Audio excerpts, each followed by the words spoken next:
everyone, this is Yana for SimonSaysTM.com, and thank you for joining me today. I'm excited to bring you another episode from my bi-monthly Yippee for Yana video series.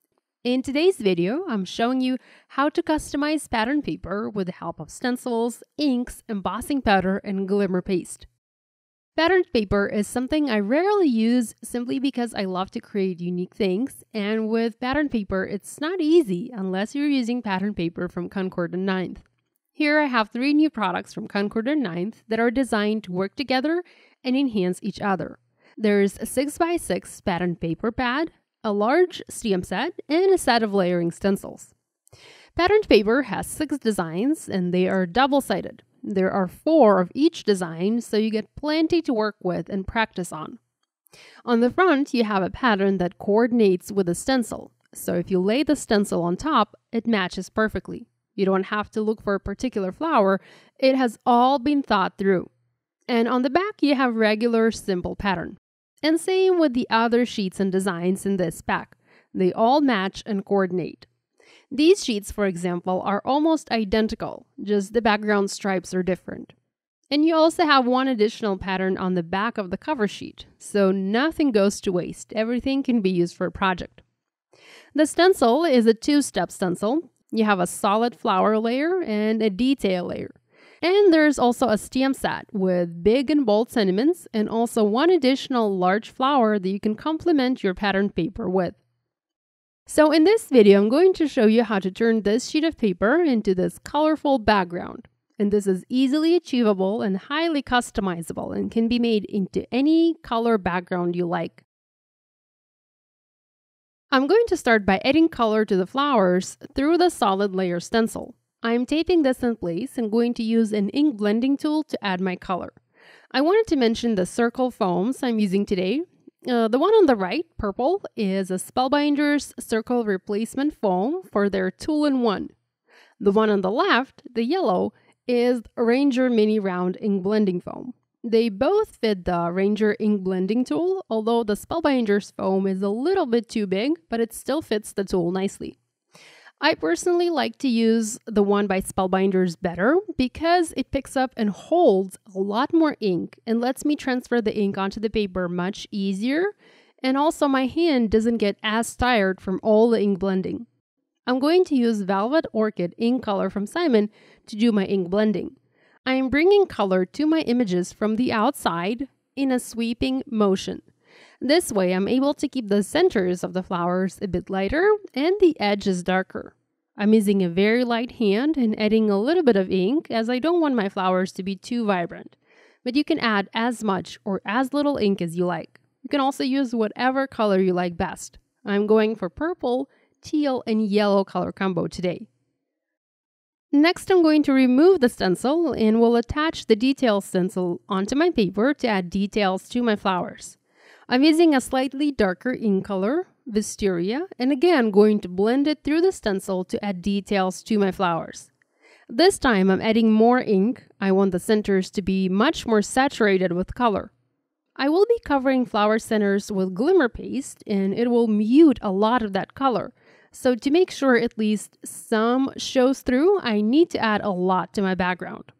You'll notice that the stencil is smaller than my paper, and I'm adding ink around the edges of my paper. You can tape it off to keep the edges clean, but I'm not worried about this as I will be trimming my paper down when I go to adhere my background onto the card. Now I'm going to go back to my first stencil and will apply clear embossing ink to be able to add embossing powder and do emboss resist technique here. I'm offsetting my stencil just a little bit to have a bit of white showing through. I have a blank ink foam and I'm going to pick up Simon's embossing ink and will add a heavy layer onto my ink blended flowers through the stencil. I'm simply tapping the ink onto the paper. I'm not even blending. I'm simply picking it up and transferring it onto the paper. I'm going to remove the stencil and will add Hero Art's Sparkle Embossing Powder. You can use just plain clear embossing powder, but I wanted my flowers to have sparkle to them, so I picked this particular powder from Hero Arts. I'm going to use my heat tool and will melt the powder.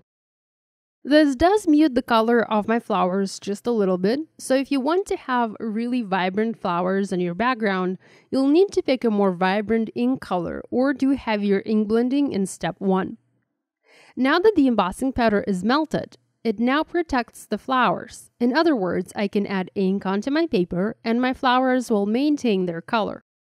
I'm going to use Duckling and Malibu Blue inks to add a little bit of yellow and teal onto my background. I'm also going to mix the two to create hints of green here. Again, you can choose whatever other colors you like to add color to a paper. There are a lot of possibilities. I'm going to trim my paper to 4 by 5¼ inches and will adhere it onto a piece of cardstock to make it sturdy. This pattern paper is rather thin, so it warped slightly from all that moisture and heat that we added. I'm going to foam mount it onto an A2 top holding card base made out of Simon Says Stamp Fog cardstock, and once that is done, I can add one final layer to my flowers. I'm going to use Glimmer paste from Tonic Studios. This is Moonstone, and will apply the paste through the detailed stencil to add some dimension and glitter to my background. This powder will dry mostly white with iridescent glitter inside, but the dark purple ink blending will still be slightly visible through the paste. You'll need to set this background aside to let it dry, and also be sure to wash your stencil to be able to use it over and over again. Here's a closer look at my background. I love all of that shimmer and shine that I was able to create using embossing powder and Glimmer paste. I'm going to add a simple Always Here For You sentiment, heat embossed in white embossing powder onto black cardstock. This sentiment comes from You Are Here stamp set from Concord and 9th, and I'm just going to foam mount the strip onto my background.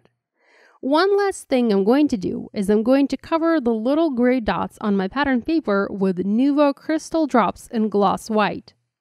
I don't want to have as much gray on my background. I'd rather have some white detail. So I'm going to cover every single dot using crystal drops, and I'm also creating a few additional dots here and there to balance things out. So this finishes this video and my today's project.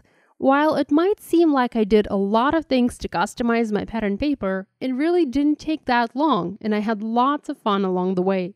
You can by all means simplify this background by skipping a step or two, or you can make it even more complex by adding some additional detail. Thank you so much for joining me today. I hope I was able to inspire you to create. Be sure to give this idea a try and do tag us on social media so we can take a peek at your projects. You can find the list of supplies I used for this project down below. Be sure to give this video a thumbs up and to subscribe to this channel if you haven't yet done so. Thanks so much for joining me today. I'll see you next time. Bye!